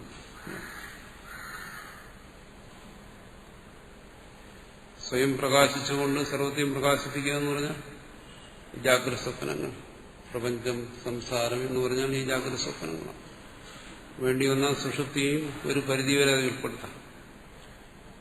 ഇതിനെല്ലാം പ്രകാശിപ്പിക്കുന്നു. ഇതെല്ലാം എല്ലാവർക്കും പ്രകാശിപ്പിക്കുന്നുണ്ടോ? ശരി. ഇതിനെല്ലാം പ്രകാശിപ്പിക്കുന്നവൻ അന്ധമായിട്ടാണോ പ്രകാശിപ്പിക്കുന്നത്? ഇതിനെല്ലാം പ്രകാശിപ്പിക്കുന്ന ഇരുട്ടാണോ എന്ന് ചോദിച്ചാൽ ആർക്കെങ്കിലും പറയാൻ പറ്റുമോ? ഈ ജാഗ്രതത്തിനെയും സ്വപ്നത്തെയും എല്ലാം പ്രകാശിപ്പിക്കുന്ന ഒരു ഇരുട്ടാണ് ആർക്ക് പറയാൻ കഴിയും? അത് പറയാൻ കഴിയത്തില്ല. അങ്ങനെയാണെങ്കിൽ ജാഗ്രതത്തിനെയും സ്വപ്നത്തിനെയും പ്രകാശിപ്പിക്കുന്ന എന്താ? ആരാ? അതൊരു വെളിച്ചമാണ്. അപ്പോ അത് സ്വയം പ്രകാശിക്കുന്നതാണ്. അതൊരു വെളിച്ചം എന്ന് പറഞ്ഞാൽ എന്താണ്? സ്വയം പ്രകാശിക്കുന്നു. അഗ്നി എന്ന് പറഞ്ഞാൽ എന്താണ്? സ്വയം പ്രകാശിക്കുന്നു. അഗ്നിക്ക് പ്രകാശം മറ്റാരും കൊടുക്കുന്നതല്ല. മറ്റൊരു വസ്തുവിലൂടെ അഗ്നിക്ക് പ്രകാശം കൊടുക്കാം. അതുകൊണ്ടെന്ന് പറയുന്നു അത് സ്വയം പ്രകാശമാണ്. അതുപോലെ ജാഗ്രത സ്വപ്നങ്ങൾ പ്രകാശിക്കുന്നുണ്ട്. ഓരോ ജീവനും പ്രകാശിക്കുന്നുണ്ട്. അത് പ്രകാശിക്കുന്നില്ല എന്നാർക്കും പറയാൻ കഴിയില്ല. അവിടെ ചോദിക്കണം, ആരാതിനെ പ്രകാശിപ്പിക്കുന്നത്? ഏത് അന്ധകാരമാണ്, അല്ലെങ്കിൽ ഏത് ശൂന്യതയാണ് ഇതിനെ പ്രകാശിപ്പിക്കുന്നത്? അവിടെ ആർക്കെങ്കിലും പറയാൻ പറ്റും ഒരു വലിയ ഇരുട്ടാണ് ഈ വെളിച്ചത്തെ പ്രകാശിപ്പിക്കുന്നത്, ശൂന്യതയിലാണ്, അങ്ങനെ ആർക്കും പറയാൻ കഴിയത്തില്ല. പിന്നെന്താണ്? ഇതിനൊരു പ്രകാശത്തിലാണ് നിലനിൽക്കുന്നത്. ആ സർവദൃക് സർവജ്ഞ. സർവജ്ഞൻ എന്തുകൊണ്ട് പറയുന്നു? ഈ ഒരു പ്രകാശത്തിൽ സർവവും പ്രകാശിക്കുന്നു. സൂര്യന്റെ പ്രകാശത്തിൽ സർവവും പ്രകാശിക്കുന്നു. നിഴലും വെളിച്ചവും പ്രപഞ്ചമെല്ലാം പ്രകാശിക്കുന്നു. അതുപോലെ ഈ ആത്മപ്രകാശത്തിൽ സർവവും പ്രകാശിക്കുന്നു. അതുകൊണ്ട് ഇതിന് സർവജ്ഞൻ എന്ന് പറയുന്നു. അല്ലാതെ നമ്മൾ ധരിക്കുന്ന പോലെ ഭൂതഭാവികളെ അറിയുന്നതുകൊണ്ടല്ല. അല്ല, ഒരാൾക്ക് ഭൂതഭാവികളെ അറിയാമെങ്കിൽ നല്ല കാര്യം തന്നെ, മോശപ്പെട്ട കാര്യമെന്നല്ല പറയും. ഇവിടെ സർവജ്ഞൻ എന്ന് പറയുന്നത് എന്തുകൊണ്ട്? പരമാർത്ഥ പണ്ഡിത. ഇവിടെ സർവജ്ഞൻ എന്ന് പറയുന്നത് പരമാർത്ഥ പണ്ഡിതൻ. ഈ പരമാർത്ഥ പണ്ഡിതൻ എന്ന് പറഞ്ഞാൽ മുമ്പ് പറഞ്ഞ പണ്ഡിതന്മാരല്ല, അവരും പണ്ഡിതന്മാരാണ്. അവരെക്കുറിച്ച് പറഞ്ഞു ബാലിശ പണ്ഡിത. ബാലിശ പണ്ഡിതന്മാർ. നിങ്ങൾക്ക് ഭൂതഭാവികളെയൊക്കെ അറിയാം, പക്ഷേ ഈ തത്വമായി സ്വയം പ്രകാശിക്കാൻ കഴിയില്ലെങ്കിൽ ബാലിശ പണ്ഡിതൻ. ഈ തത്വമായി സ്വയം പ്രകാശിക്കാൻ കഴിഞ്ഞാൽ അത് പരമാർത്ഥ പണ്ഡിതൻ. അതിന് ഒന്നിനെ മാത്രമേ ഇവിടെ പരമാർത്ഥമായി അംഗീകരിക്കുന്നുള്ളൂ. ഇത്യർത്ഥ. അതാണ് ഇവിടെ പറയുന്നതിന്റെ താല്പര്യം. കോട്യ ചതസ്ര ഏതാസ്ഥോ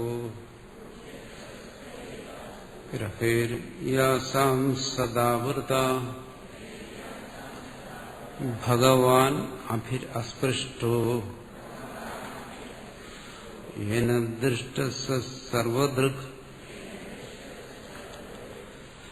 പ്രാപ്യ സർവജ്ഞതാം കൃഷ്ണാം ബ്രാഹ്മണ്യം പദം അദ്വയം അനാപന്നാദിമധ്യാന്തം കിമതഃ പരം ഇഹതേ.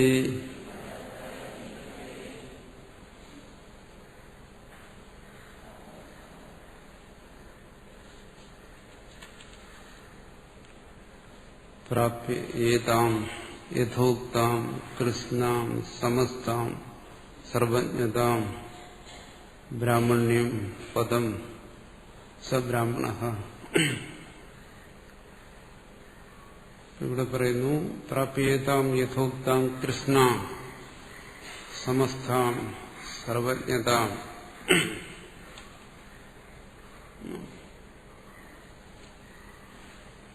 ഏതാം യഥോക്താം കൃഷ്ണ, ഈ പറഞ്ഞ കൃഷ്ണമായ പൂർണ്ണമായ ഇതിനെ പ്രാപിച്ചിട്ട്, എന്നുവെച്ചാൽ ഈ തത്വത്തെ സാക്ഷാത്കരിച്ചിട്ട്, അതും എന്ന് പറയുന്നു ഇതാണ് സമസ്താം സർവജ്ഞത, ഇതാണ് സമസ്തമായ പൂർണ്ണമായ സർവജ്ഞത എന്ന് പറയുന്നത് ഇതാണ്. അല്ലാതെ നമുക്ക് സർവജ്ഞനായ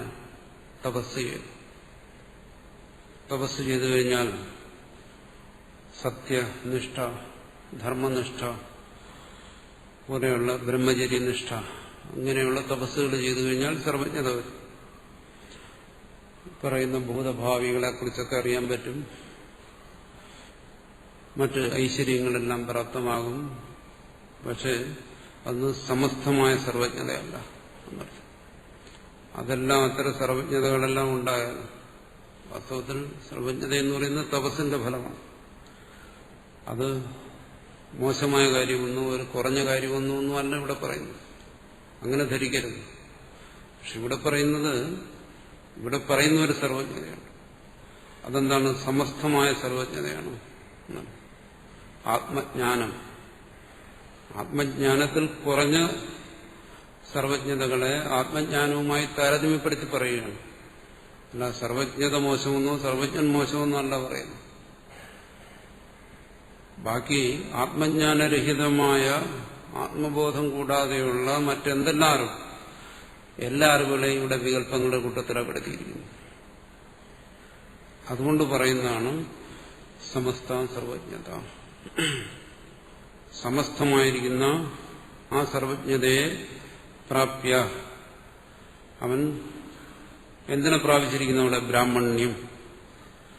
ബ്രാഹ്മണ്യ പദവിയെ പ്രാപിച്ചിരിക്കുന്നു. സബ്രാഹ്മണ, അവനാണ് ബ്രാഹ്മണൻ എന്ന് പറയുന്നത്. അപ്പോ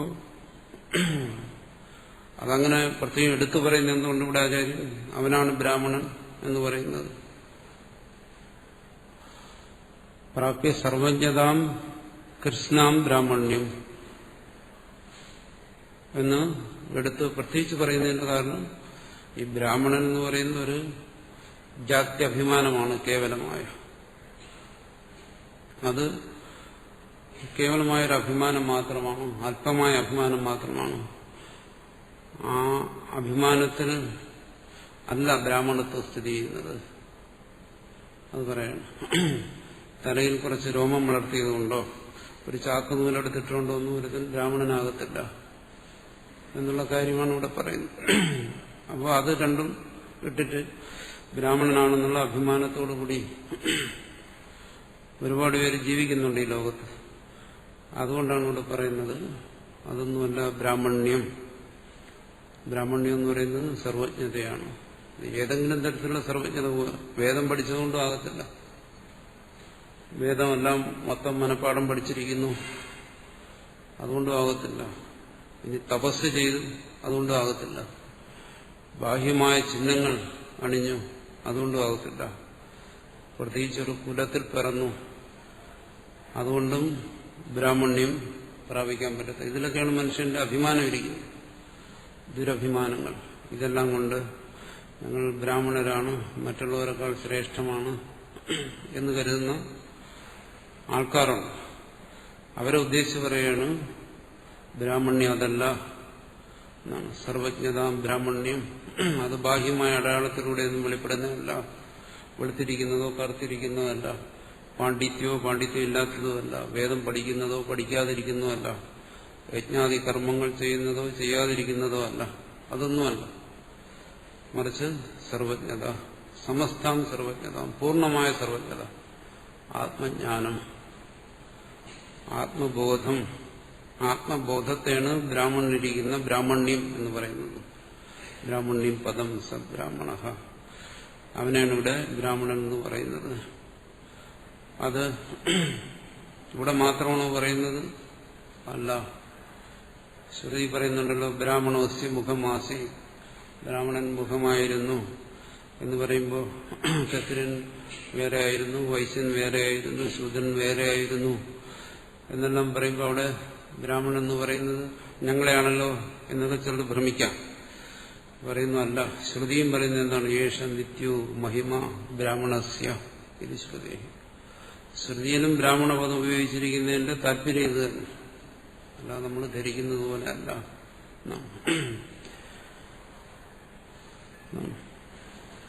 ശ്രുതിയിലും പറയുന്നത് എന്താണ്? യേശ നിത്യ മഹിമ ബ്രാഹ്മണസ്യ. അവിടെയും പറയുന്നത് എന്താണ്? ബ്രാഹ്മണന്റെ ബ്രാഹ്മണത്വം. ആ ബ്രാഹ്മണത്വം എന്ന് പറയുന്നത് എന്താണ്? ഈ ജ്ഞാനം തന്നെയാണ്, ആത്മബോധം തന്നെയാണ്. ആത്മബോധമില്ലാത്തവന് എന്ന് പറയും? യാസ്കൻ പറഞ്ഞിരിക്കുന്നതനുസരിച്ച് കഴുത ബ്രാഹ്മണൻ എന്നാണ് പറഞ്ഞിരിക്കുന്നത്. അത് കഴുത ബ്രാഹ്മണനാണ്. ബ്രാഹ്മണൻ എന്ന് വേണമെന്ന് വിളിക്കുന്നതുകൊണ്ട് കുഴപ്പമില്ല. പക്ഷെ കഴുത എന്നൊരു വിശേഷം കൂടെ ചേർത്തോണം എന്ന് യാസ്കൻ തന്നെയാണ് പറഞ്ഞത്. കാരണം എന്തുകൊണ്ട്? അത് പറഞ്ഞിരിക്കുന്നത് സാറിനെ കുറിച്ചല്ല. തപസ് ചെയ്ത് സ്വാധ്യായം ചെയ്ത് വേദമെല്ലാം അധ്യയനം ചെയ്ത് മീമാംസയെല്ലാം ചെയ്ത് കർമ്മങ്ങളെല്ലാം വിധിവത് ചെയ്തു കഴിഞ്ഞിട്ടും അതിന്റെ തത്വത്തെ മനസ്സിലാക്കിയില്ലെങ്കിൽ അത് വെറും കഴുതയാണ്. അപ്പോൾ അങ്ങനെയുള്ള ബ്രാഹ്മണനെ കുറിച്ചൊരു പറയാൻ ഒരു അവസരം കിട്ടിയപ്പോൾ അത് വെറുതെ വിടുന്നത് ശരിയല്ലല്ലോ. അതുകൊണ്ടാണ് ഞാൻ ഇത്രയും വിശദീകരിച്ചത്. യേശ നിത്യോ മഹിമ ബ്രാഹ്മണ ശ്രുതേഹി. ശ്രുതിയും ഇത്രയും വ്യക്തമായി പറഞ്ഞിരിക്കുന്നു എന്നാണ്. അത് ഭാഷ്യകാരൻ തന്നെ അങ്ങനെ പറയുമ്പോൾ അത് ശരിക്കും അത് വിശദീകരിക്കേണ്ട കാര്യമാണ്. ആദിമധ്യാന്ത ഉത്പത്തി സ്ഥിതി ലയ അനാപന്ന അപ്രാപ്ത യസ്യ അദ്വയസ്യ പദസ്യ വിദ്യന്തേ തത് അനാപന്നാദിമധ്യാന്തം ബ്രാഹ്മണ്യം പദം. ആ ബ്രാഹ്മണ്യ പദത്തെക്കുറിച്ച് പറയുന്നു. ബ്രാഹ്മണ്യം അത്രയും മഹത്വമുള്ളതാണ്, അത്രയും ശ്രേഷ്ഠമാണ്. അത് തന്നെ ഗുരുത്വം. ബ്രാഹ്മണൻ എന്ന് പറഞ്ഞാൽ എന്താണ്? ഗുരുവാണ്. ബ്രാഹ്മണനെ ഗുരു എന്ന് പറയുന്നത് ഈ അർത്ഥത്തിലാണ്. കാരണം ഗുരുത്വം അവിടെയും, ഗുരുത്വം ജ്ഞാനത്തിലേ ഉള്ളൂ, ആത്മബോധത്തിലേ ഉള്ളൂ ഗുരുത്വം. ആ ഗുരുത്വം ഉള്ളവൻ അതിനെക്കുറിച്ച് പറയുന്നു.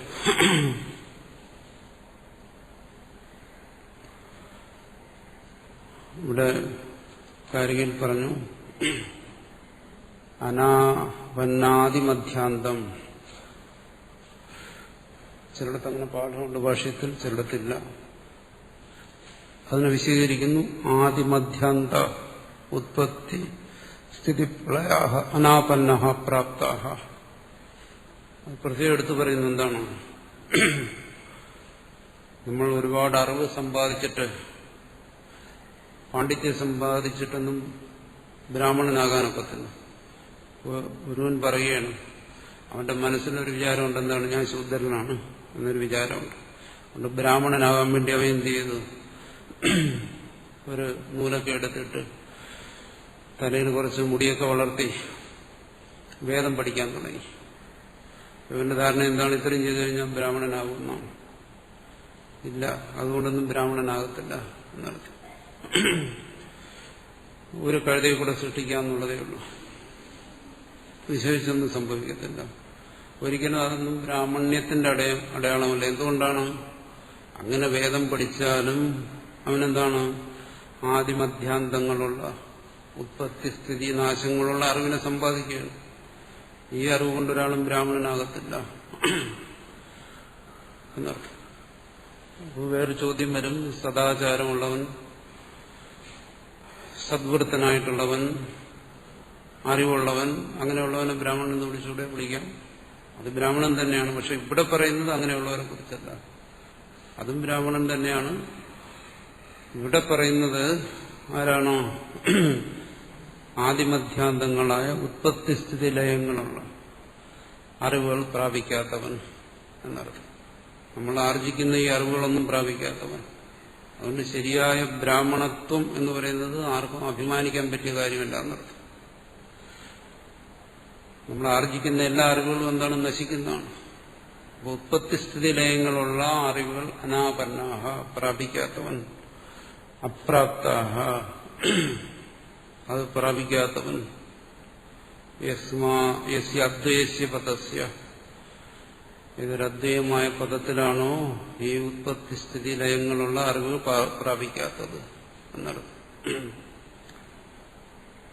ന വിദ്യന്തേ തത് അനാപന്നാദി മധ്യാന്തം ബ്രാഹ്മണ്യം പദം. അതാണ് ഇവിടെ പറയുന്ന ബ്രാഹ്മണ്യമായ പദം എന്ന് പറയുമ്പോൾ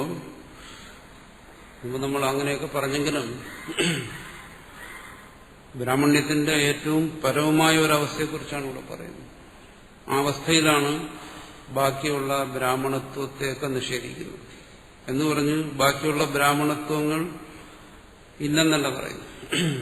സദാചാരം കൊണ്ടും സദ്വൃത്തി കൊണ്ടും പാണ്ഡിത്യം കൊണ്ടുമൊക്കെ ഒരാളെ ബ്രാഹ്മണൻ എന്ന് വിളിക്കുന്നതിൽ തെറ്റില്ല. പക്ഷെ ഇവിടെ അതല്ല ബോധിപ്പിക്കുന്നു.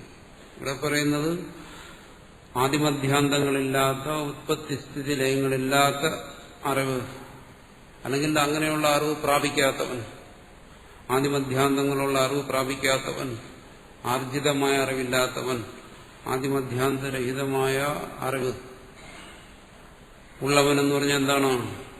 സ്വയം ആത്മാവായി പ്രകാശിക്കുന്നവൻ, അല്ലെങ്കിൽ ആത്മാനുഭൂതിയിൽ സ്ഥിതി ചെയ്യുന്നവൻ, അവന്റെ ആത്മാനുഭൂതിയാണ് ബ്രാഹ്മണ്യം. ഇവിടെ ആചാര്യൻ അതിനെ മാത്രമേ പരമമായ ബ്രാഹ്മണ്യമായി സ്വീകരിക്കുന്നുള്ളൂ. അപ്പോൾ അങ്ങനെയുള്ള ഗുരുക്കന്മാരെ മാത്രമേ ഇവിടെ ബ്രാഹ്മണനായി ഇവിടെ അംഗീകരിക്കുന്നുള്ളൂ. അതാണ് ഇവിടെ ആചാര്യൻ പറഞ്ഞിരിക്കുന്നത്. തത് അനാപന്നാദി മധ്യാന്തം ബ്രാഹ്മണ്യം. അതിനാണ് അനാപന്നാദി മധ്യാന്തം ബ്രാഹ്മണ്യം എന്ന് പറയുന്നത്. ഇതൊന്നും പ്രാപിക്കാതിരിക്കുന്നവൻ, പൂർണ്ണതയിൽ തന്നെ സ്ഥിതി ചെയ്യുന്നവൻ,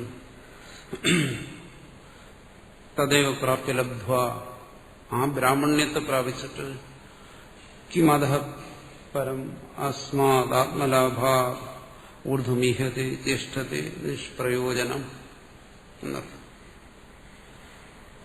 ആ ബ്രാഹ്മണ്യത്തെ പ്രാപിച്ചവൻ, അപൂർണതയെ പ്രാപിച്ചവൻ, ആത്മാനുഭൂതിയിൽ സ്ഥിതി ചെയ്യുന്നവൻ, ഗീതയിലും മറ്റും ആത്മരതി, ആത്മക്രീഡൻ, ആത്മന്യവ സന്തുഷ്ടൻ എന്നെല്ലാം പലതരത്തിൽ പറഞ്ഞു ഈ ബ്രാഹ്മണത്തിനെ കുറിച്ച്. അവൻ കിമതഃ പരം അസ്മാ ആത്മലാഭ ഊർധ്വം ഈഹതേ ചേഷ്ടതേ നിഷ്പ്രയോജനം. ആത്മലാഭത്തിനപ്പുറം അവൻ മറ്റെന്ത് നേടാൻ വേണ്ടിയാണ് ഇവിടെ പ്രവർത്തിക്കുന്നത്? അവന് മറ്റൊന്നും നേടാനില്ല. നേടേണ്ടതെല്ലാം നേടിക്കഴിഞ്ഞു, കൃതാർത്ഥനായി, കൃതകൃത്യനായി. അവന് പിന്നെ എന്തെങ്കിലും നേടാൻ വേണ്ടിയിട്ടുള്ള ഒരു പ്രവൃത്തി, തനിക്ക് വേണ്ടി എന്തെങ്കിലും നേടണം എന്ന് കരുതിയുള്ള ഒരു പ്രവൃത്തി സംഭവിക്കുന്നില്ല. കാരണം അവനെ സംബന്ധിച്ച് പ്രയോജനങ്ങളൊന്നുമില്ല. അവന് അത്തരത്തിലുള്ള കർമ്മങ്ങൾ കാണുന്നില്ല. അതങ്ങനെ എടുത്തു പറയുന്നത് എന്താണ്? സാധാരണ നമ്മൾ ബ്രാഹ്മണൻ എന്ന് പറയുന്നത് വേദം പഠിച്ചിട്ട് കർമ്മം ചെയ്യുന്നവനെയാണ്. തനിക്ക് വേണ്ടി കർമ്മം ചെയ്യുന്നു, അല്ലെങ്കിൽ മറ്റുള്ളവരെ സ്വർഗത്തിലെത്തിക്കാൻ വേണ്ടി കർമ്മം ചെയ്യുന്നു. അപ്പോൾ ഇവിടെ പറയുന്നു അത് ബ്രാഹ്മണനല്ല. വേണമെങ്കിൽ പറയാം, ഇനി അടുത്ത ഭാഷകാരൻ പറയും എന്താണ്, അവനെങ്കിൽ ഗൗണബ്രാഹ്മണൻ എന്ന് വിളിക്കാം. മുഖ്യബ്രാഹ്മണനല്ല.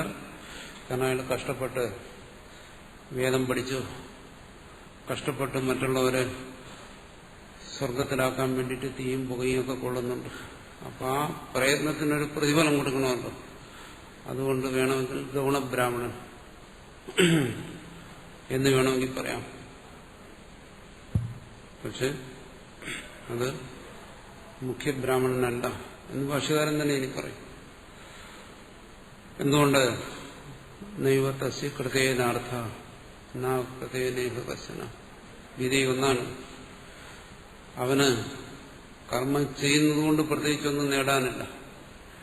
അവൻ കർമ്മം ചെയ്യാതെ അലസനായിരുന്നിട്ട് അതിൽ നിന്ന് അവൻ പ്രത്യേകിച്ച് സുഖം കണ്ടെത്തുന്നുമില്ല. അത് രണ്ടുമല്ല, അവന്റെ നില അത് രണ്ടുമല്ല എന്നർത്ഥം. അവൻ ആരെയും സ്വർഗത്തിലേക്ക് കൊണ്ടുപോകാൻ വേണ്ടിയിട്ട് ഇവിടെ പണിയെടുക്കുന്നില്ല. എന്നാൽ ഇതൊന്നും വേണ്ട, ഇതൊക്കെ അസംബന്ധമാണ് എന്ന് കരുതിയിട്ട് സ്വന്തം അലസത കൊണ്ട് അവൻ പണിയെടുക്കാതിരിക്കുന്നുമില്ല. ആ കൂട്ടത്തിൽ നിന്നും നമ്മൾ ഇവരെ ഉൾപ്പെടുത്തിക്കളയരുത്.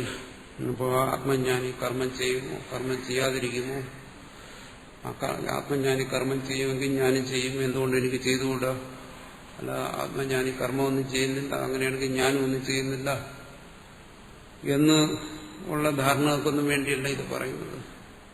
ആത്മജ്ഞാനിയുടെ നിലയെക്കുറിച്ച് പറയുന്നു. ഇത് ചെയ്യുന്നതുകൊണ്ടോ കർമ്മത്തെ ഉപേക്ഷിക്കുന്നതുകൊണ്ടോ അവിടെ പ്രയോജനമൊന്നുമില്ല. തനിക്ക് വേണ്ടി ഒന്നും ചെയ്യേണ്ട ആവശ്യം വരുന്നില്ല. എന്തുകൊണ്ട്? അയാൾ ആ തത്വജ്ഞാനമാകുന്ന ആത്മലാഭമാകുന്ന ബ്രാഹ്മണ്യൊരിക്കുകയാണ്. ഇത്യാദി സ്മൃതേഹി. സ്മൃതി എന്ന് പറയുന്നത് എന്താണോ? ഗീത. ഗീത പോലുള്ള സ്മൃതികളിൽ പറഞ്ഞിരിക്കുന്നു. ഭാഷ്യകാരൻ ഗീതയെ ശ്രുതി എന്ന് പറയത്തില്ല. ശ്രീമദ് ഭഗവത്ഗീത, ഉപനിഷത്സു എന്നൊക്കെ നമ്മൾ പറഞ്ഞാലും ഭാഷ്യകാരൻ പറയത്തില്ല. ഭാഷ്യകാരനാണ് പറയുന്നത് എന്താണോ?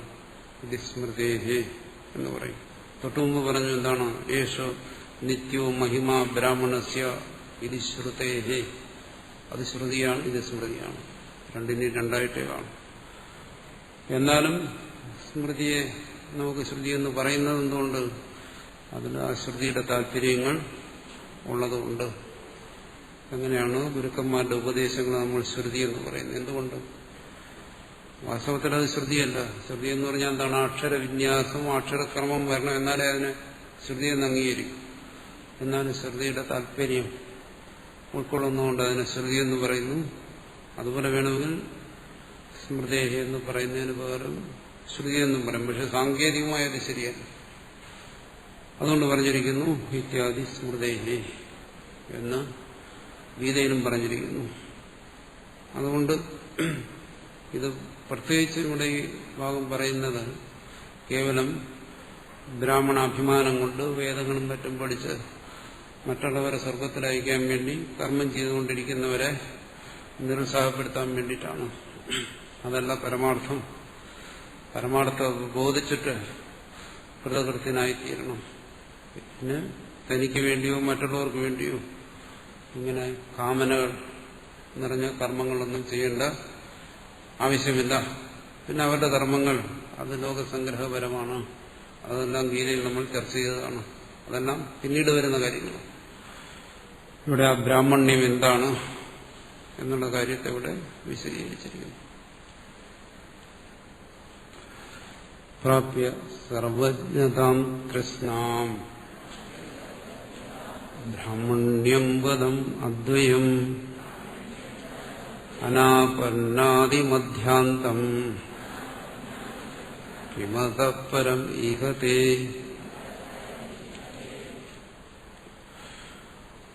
വിപ്രാണാം വിനയോ ഹ്യേഷ സമപ്രാകൃത ഉച്യതേ ദമപ്രകൃതിദാന്തത്വാത് ഏവം വിദ്വാൻ സമവ്രജേത്. പ്രാപ്യേതാം യഥോക്താം കൃഷ്ണാം സമസ്താം സർവജ്ഞതാം ബ്രാഹ്മണ്യം. കഥം സ ബ്രാഹ്മണഃ വിപ്രാണാം ബ്രാഹ്മണാനാം വിനയോ വിനീതത്വം സ്വാഭാവികം യദേതത് ആത്മസ്വരൂപേണ അവസ്ഥാനം ഏഷ വിനയഃ.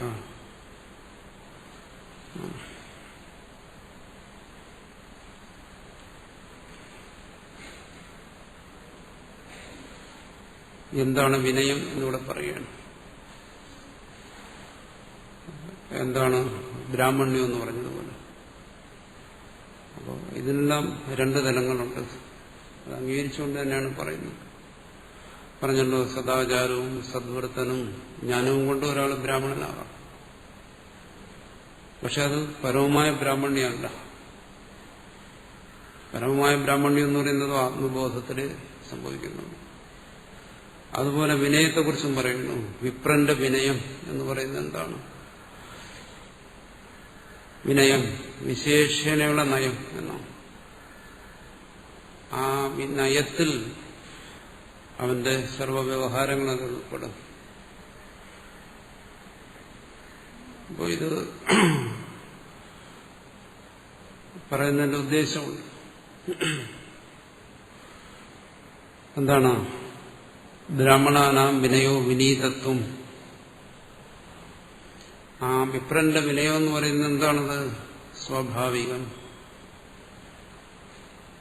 വിപ്രന്റെ വിനയം എന്ന് പറയുന്നത് കൃത്രിമമല്ല എന്നർത്ഥം. സ്വാഭാവികം എന്ന് പറഞ്ഞാൽ നമുക്ക് മനസ്സിലാകത്തില്ല, കൃത്രിമം എന്ന് പറഞ്ഞാൽ നമുക്ക് മനസ്സിലാകും. അതുകൊണ്ട് കൃത്രിമമല്ലാത്തതെന്ന് പറഞ്ഞാൽ നിഷേധാത്മകമായി പറഞ്ഞാലേ മനസ്സിലാകത്തില്ല. കാരണം സാധാരണ വിനയം എന്ന് പറയുമ്പോൾ നമ്മൾ ഉദ്ദേശിക്കുന്നത് ബാഹ്യമായ ആചാരങ്ങളാണ്. ബാഹ്യമായ ആചാരങ്ങൾ അത് ആവശ്യമുള്ളതാണ്. പലപ്പോഴും അത് ആവശ്യമുള്ളതാണെങ്കിലും അത് കൃത്രിമമാണ്. ആവശ്യമുള്ളിടത്തും അത് കൃത്രിമമാണ്. അതൊരിക്കലും സഹജമെന്ന് പറയാൻ പറ്റത്തില്ല. എന്നുവെച്ചാൽ നമ്മുടെ വിനയപ്രകടനങ്ങൾ അത് പലപ്പോഴും ആവശ്യമായിട്ട് ഗുരുവിന്റെ സന്നിധിയിൽ ഒരാൾ വിനയത്തെ പ്രകടിപ്പിക്കുന്നു. അത് അനാവശ്യമെന്ന് പറയാൻ പറ്റത്തില്ല. അതാവശ്യം തന്നെയാണ്. അത് എല്ലാ സദാചാരത്തിന്റെ ഒരു ഭാഗമാണ്. പക്ഷേ അതിനും അത് സ്വാഭാവികമല്ല, അതും കൃത്രിമമാണ്. എന്തുകൊണ്ട്? അത് ബോധപൂർവം കരുതി കൂട്ടി നിയമങ്ങളനുസരിച്ച് ചെയ്യുന്ന കാര്യങ്ങളാണ്. അപ്പൊ ഇത്തരത്തിലുള്ള ഒരു വിനയം ഈ ബ്രാഹ്മണനിൽ പ്രതീക്ഷിക്കരുത്. ബ്രാഹ്മണനിൽ അത്തരത്തിലുള്ള ഒരു വിനയത്തെ പ്രതീക്ഷിക്കണ്ട. അതല്ല ബ്രാഹ്മണന്റെ ബ്രാഹ്മണ്യം എന്ന് പറയുന്നത്.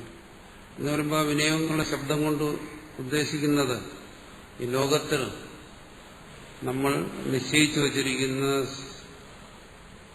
കാര്യങ്ങൾ, എന്ത് പേരിട്ട് വിളിച്ചാലും ശരി, ധർമ്മമെന്നോ നീതിയെന്നോ, ഇത്തരം കാര്യങ്ങൾ ലോകത്തിൽ നമ്മൾ പ്രതീക്ഷിക്കുന്നത് പോലെ ബ്രാഹ്മണനിൽ പ്രതീക്ഷിക്കരുത്, തത്വജ്ഞാനിയിൽ പ്രതീക്ഷിക്കരുത്. തത്വജ്ഞാനിയുടെ നില ആ തത്വജ്ഞാനിക്ക് മാത്രം മനസ്സിലാകുന്നതാണ്. അവിടെ നമ്മളുടെ കൽപ്പനകൾ അനുസരിച്ചൊന്നും പ്രതീക്ഷിക്കരുതെന്നാണ്. എന്തുകൊണ്ട്? അത് സ്വാഭാവികം. തത്വജ്ഞാനിയിൽ എന്ത് സംഭവിക്കുന്നോ അത് സ്വാഭാവികമാണ്. എന്നുവെച്ചാൽ അവിടെ കൃത്രിമമായിട്ട് ഒന്നും സംഭവിക്കുന്നില്ല. തത്വജ്ഞാനിയുടെ പ്രകൃതി എന്തോ അതനുസരിച്ച് സംഭവിക്കുന്നു. അതാണ് അവിടെ പറഞ്ഞു വരുന്നതിന്റെ താല്പര്യം. അത് തത്വജ്ഞാനിയെ സംബന്ധിച്ചെന്താണോ? യഥേത് ആത്മസ്വരൂപേണ അവസ്ഥാനം, ആത്മസ്വരൂപസ്ഥിതിയാണ്. ആത്മസ്വരൂപസ്ഥിതിയിൽ അവിടെ പ്രത്യേകിച്ച് കൃത്രിമമായിട്ട് എന്തെങ്കിലും ഒന്നിനെ ഉണ്ടാക്കേണ്ട ആവശ്യം വരുന്നില്ല. സഹജമായി എന്താണ് അവിടെ സംഭവിച്ചുകൊണ്ടിരിക്കുന്നത് അത് തന്നെ. അതുകൊണ്ടാണ് ഭാഷ്യകാരൻ പല ഭാഗത്തും പറയുന്നത് ബാഹ്യമായ തത്വജ്ഞാനിയുടെ ആചാരങ്ങളെ അനുകരിക്കുക എന്നുള്ളതല്ല അവിടെ ഉദ്ദേശിക്കുന്നത്. അതിനെ മാതൃകയെ സ്വീകരിച്ച് അനുകരിക്കുക എന്നുള്ളതല്ല വാസ്തവത്തിൽ ഉദ്ദേശിക്കുന്നത്. അതിലേതെങ്കിലും അനുകരണീയമായിട്ടുണ്ടെങ്കിൽ സ്വീകരിക്കാം, നല്ലതിനെവിടെയും അനുകരിക്കാം. പക്ഷേ അത് സർവവും അനുകരണീയം അല്ല, അനുകരണീയമായിരിക്കണമെന്നില്ല. എന്തുകൊണ്ട്? അനുകരിക്കുന്നവനിൽ ഒരു ന്യൂനതയുണ്ട്. എന്താണ്? ആ തത്വജ്ഞാനിരിക്കുന്ന ആത്മബോധത്തിന്റെ ന്യൂനതയുണ്ട്. അപ്പൊ ആ ആത്മബോധത്തെ തള്ളിക്കളഞ്ഞിട്ട് ബാഹ്യമായ ആചാരങ്ങളെ സ്വീകരിക്കുമ്പോൾ അത് അപൂർണമായി പോകും, അത് കൃത്രിമമായി പോകും. നിങ്ങൾ തത്വജ്ഞാനിയുടെ ഏതെങ്കിലും ആചരണത്തെ ഒരു ഉദാഹരണം പറഞ്ഞു കഴിഞ്ഞാൽ ഗുരു കോപിക്കുന്നു. അത് കണ്ടിട്ട് ശിഷ്യൻ പറയണം, ഗുരുവിന് വരെ കോപിക്കാമെങ്കിൽ പിന്നെ എനിക്ക് എന്തുകൊണ്ടായിക്കൂടാ? ഗുരുക്കന്മാരെന്ന് പറയുന്നത് കോപതാപാദികളെയൊക്കെ ജയിച്ചവരെന്നാണ് നമ്മുടെ ധാരണ. അങ്ങനെ ഒരു ധാരണ, അങ്ങനെയാണ് ഗുരുക്കന്മാർ പഠിപ്പിക്കുന്നത്. എന്താണ്? ദ്വന്ദ്ങ്ങളെ ജയിച്ചവർ എന്ന് പറഞ്ഞിട്ട് ഗുരു കോപിക്കുന്നു. അങ്ങനെ ഗുരു കോപിച്ചാൽ എന്തുകൊണ്ട് എനിക്ക് കോപിച്ചില്ല? ഞാൻ ഗുരു ആയില്ലല്ലോ, അത്രയൊന്നും ആയിട്ടില്ലല്ലോ. അതായത് ചില ആൾക്കാർ വന്ന് സ്വാമിമാരെ ചീത്ത വിളിക്കും. എന്നിട്ട് പറയും, എന്താണ് ഞങ്ങൾ സാധാരണക്കാർ ചിലപ്പോൾ ഞങ്ങൾ ഇതൊക്കെ പറയും. സ്വാമിമാർ ഇതൊക്കെ ഞങ്ങൾ പറഞ്ഞാലും ക്ഷമിക്കേണ്ട ആൾക്കാരല്ല. കാരണം എന്തുകൊണ്ടാണ്? അവര് ദ്വന്ദ്വങ്ങളെ ജയിച്ചവരാണ്. അപ്പോ ഞങ്ങൾ പറയുന്ന ഇതെല്ലാം കേൾക്കാൻ ബാധ്യസ്ഥരാണ്. ദ്വന്ദ്വജയം എന്ന് പറയുന്നത് എന്താണ്? ഇവനുള്ള ഒരു കടപ്പാടായിട്ടാണ് അവൻ ധരിച്ചിരിക്കുന്നത്, ഒരു ബാധ്യതയായിട്ട്. അതുകൊണ്ട് ചീത്ത വിളിച്ചാലും തല്ലിയാലും എല്ലാം സഹിച്ചോളണമെന്നാണ് എന്നാണ് സാധാരണക്കാരന്റെ ഉപദേശം. ഈ ഉപദേശം കേൾക്കുമ്പോൾ ചില സ്വാമിമാർക്കും തോന്നി പറയുന്നത് ശരിയാണല്ലോ. അതുകൊണ്ട് അവന്റെ ചീത്ത വിളിയും തന്നൊക്കെ സഹിക്കുന്നവരുമുണ്ട്. അല്ലെങ്കിൽ അവന്റെ മുമ്പിൽ അവൻ അജ്ഞാനിയായി പോകുമല്ലോ എന്ന് ഭയന്നിട്ട്.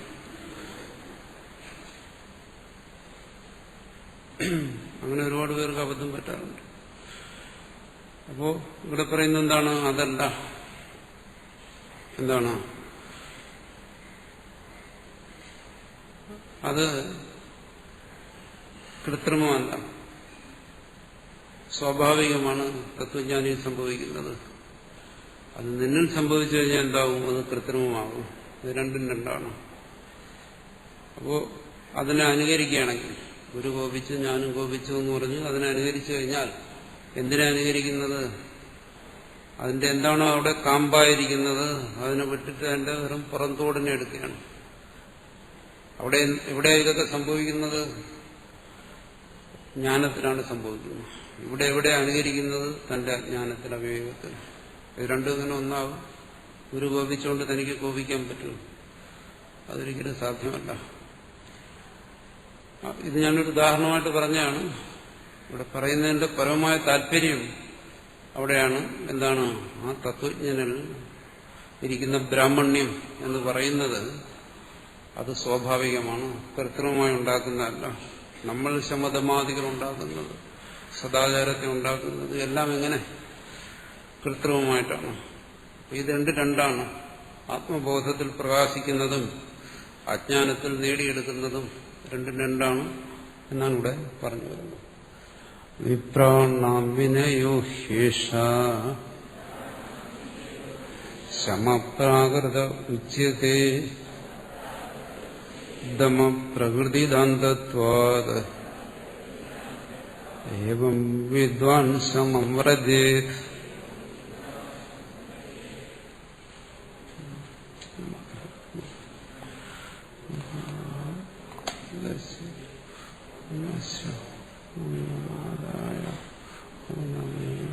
ശിഷ്യതേ ശാന്തി ശാന്തി ശാന്തി.